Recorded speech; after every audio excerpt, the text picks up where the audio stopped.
తాకట్లో ఉన్న మీ బంగారాన్ని విడిపించి ఆ రోజు ఆన్లైన్ రేటుకి కొంటాం. Sharma gold company. నమస్కారం, వెల్కమ్ టు సుమన్ టీవీ. నేను గీతాంజలి. ప్రస్తుతం మనతో పాటు ఎల్లాప్రగడ శర్మ గురువు గారు ఉన్నారు. వారితో మాట్లాడి మరిన్ని విషయాలు తెలుసుకుందాం. వారు ప్రముఖ ఆధ్యాత్మికవేత్త. వారితో మాట్లాడదాం. గురుగారు నమస్కారం అండి. నమస్కారం. దేవుడు పటాలు ఎప్పుడు శుభ్రం చేయాలి, ఎలా చేయాలి, దీనికంటూ ఒక పద్ధతి ఉంటుందా అని చాలా మంది అడుగుతూ ఉంటారు. అంటే నిత్యం చేసుకునేవే ఇవన్నీ కూడా. అంటే ఈ మంగళవారం తీయకూడదని, శుక్రవారం శుభ్రం చేయొద్దని కొంతమంది, లేదు శుక్రవారం శుభ్రం చేసుకుని ఆ రోజే దీపం పెట్టుకోవాలి అని కొంతమంది, ఇలా రకరకాలుగా చెప్తున్నారు. వీటిపైన పెద్ద సందేహం అండి, నివృత్తి చేయండి. అమ్మ, పటాలు మన ఇంట్లో పూజా గదితో పాటు మన ఇంట్లో వేరే వేరే ప్రదేశాల్లో కూడా ఉంటాయి.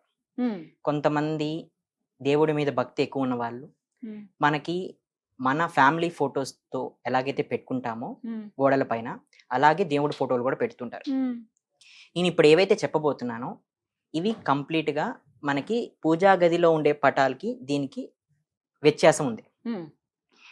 పూజా గదిలో మనం పెట్టే పటాలు ఏవైతే ఉన్నాయో అవి ప్రాణ ప్రతిష్ఠ చేసి పెడతారు.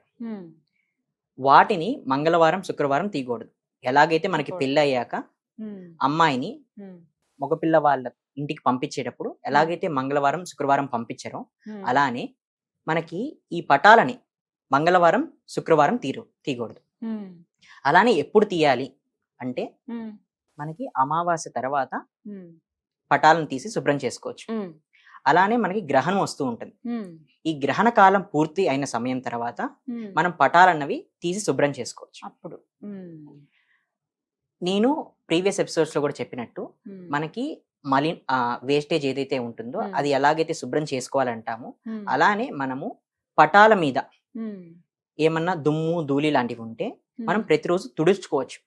అంతే తప్ప మనం ఆ పటాలను తీసి తుడిచి మళ్ళీ ఆ పర్టికులర్ ప్లేస్ లో అన్నవి పెట్టకూడదు.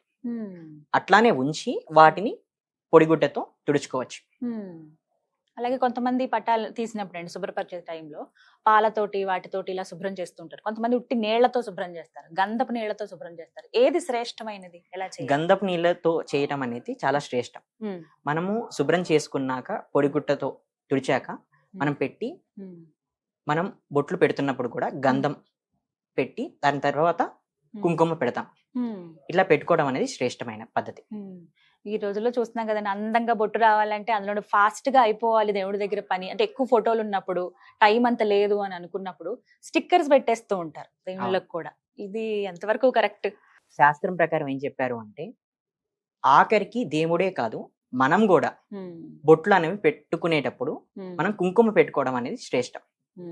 నుదుటి మీద పెట్టుకునేటప్పుడు కుంకుమ పెట్టుకోవాలి తప్ప స్టిక్కర్లు అనేవి శాస్త్రోక్తం కాదు. కానీ ఇప్పుడున్న మోడర్న్ లైఫ్ లో కెమెరాస్ ముందు కానీ వాటిల్లో కానీ స్టిక్కర్స్ అనేవి కొంచెం చిన్నగా ఉండటం వల్ల పెట్టుకుంటున్నారు తప్ప శాస్త్రం ప్రకారం అవన్నీ కరెక్ట్ కాదు. అలానే దేవుడికి కూడా స్టిక్కర్స్ లాంటివి మనం పెట్టకూడదు.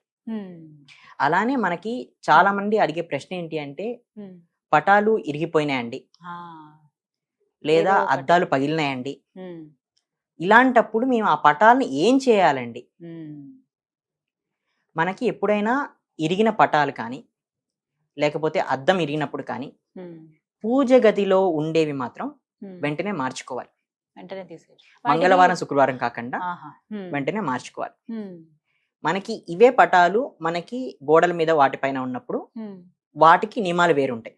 నేను ఆల్రెడీ చెప్పినట్లు ప్రాణ ప్రతిష్ఠ చేసిన పూజా గదిలో ఉండే మన పటాలకు చాలా జాగ్రత్తగా నియమనిష్టలు పాటిస్తూ పూజలు అన్నవి చేసుకోవాలి.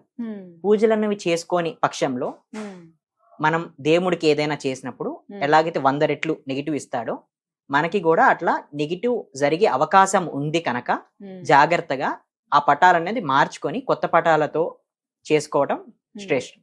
అంటే తీస్తాం సరే, వాటిని ఎక్కడ పెట్టాలనేది కూడా ఒకదండి. వాటిని కొంతమంది గుళ్ళ దగ్గర వదిలేసి వచ్చేస్తూ ఉంటారు, రావి చెట్టు దగ్గర పెట్టేస్తారు ఇలాగా. కానీ వాటిని ఏం చేయాలి అసలు? మనకి పంచభూతాలు ఉన్నాయి.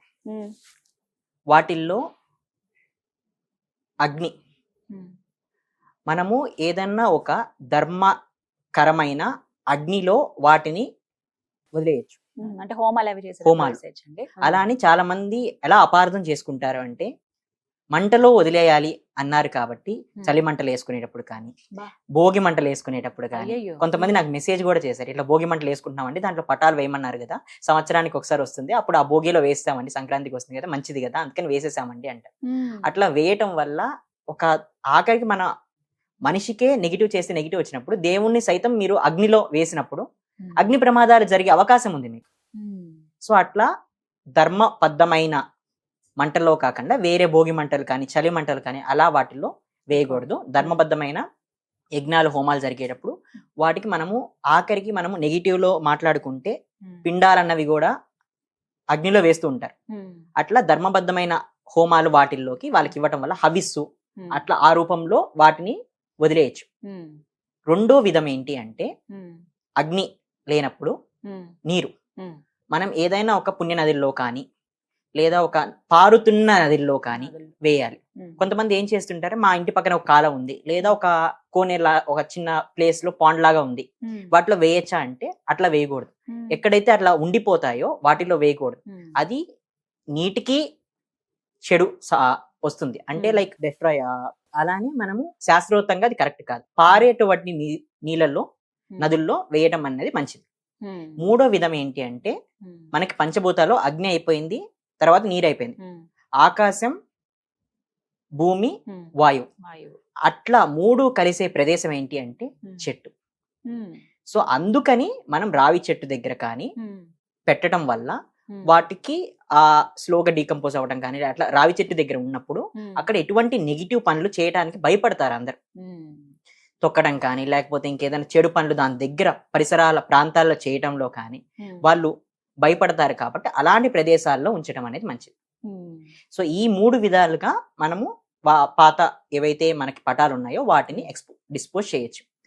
మనకి దంజం మార్చుకునేటప్పుడు పాత దంజం ఏదైతే ఉంటుందో వాటిలో శక్తి, ప్రాణశక్తితో పాటు మనం ఇన్నాళ్ళు చేసిన పూజలకి వాటి యొక్క పవర్ అనేది వాటిలో ఉండడం వల్ల మనము పూజ చేసి పూజ చేసి కొత్త పటంలో వాటి యొక్క శక్తి ఏదైతే ఉందో అది కొత్త పటంలోకి దారిపోసి ఆ తర్వాత మాత్రమే పాత పటాలు అనేవి తీయాలి. అలాగే దేవుణ్ణి శుభ్రం చేసినప్పుడు ఉన్నటువంటి ఆ నీరు కూడా చాలా మంది అలా సింక్ లోను అలా పోసేస్తూ ఉంటారండి, అలా పోయొచ్చా?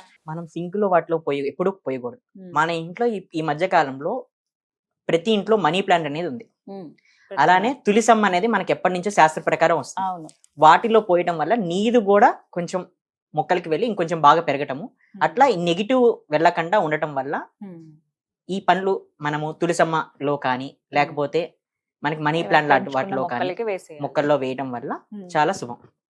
ఈ విధంగా 15 రోజులకు ఒకసారి మాత్రం శుభ్రం చేసుకోవాలి. వీలు పడని పక్షంలో నెల రోజులైనా పర్వాలేదండి. అవును, పర్లేదు. కానీ శుభ్రం చేయడం మాత్రం ఇంపార్టెంట్. చాలా మంది అలా ఉంచేస్తూ ఉంటారు, అంటే ఏదో ఒక సందర్భం ఖాళీ లేదను, కుదరట్లేదను, ఎక్కువ ఫోటోలు ఉంటాయి, అది కూడా ఒక పెద్ద ప్రాబ్లమే. ఎక్కడికన్నా ఎక్కువ ఫోటోల్లో ఉండటం వల్ల మీకు ఆల్రెడీ చెప్పినట్టు ఇప్పుడు గోడల మీద ఉన్న వాటన్నిటికీ అంత పవర్ ఉండదు.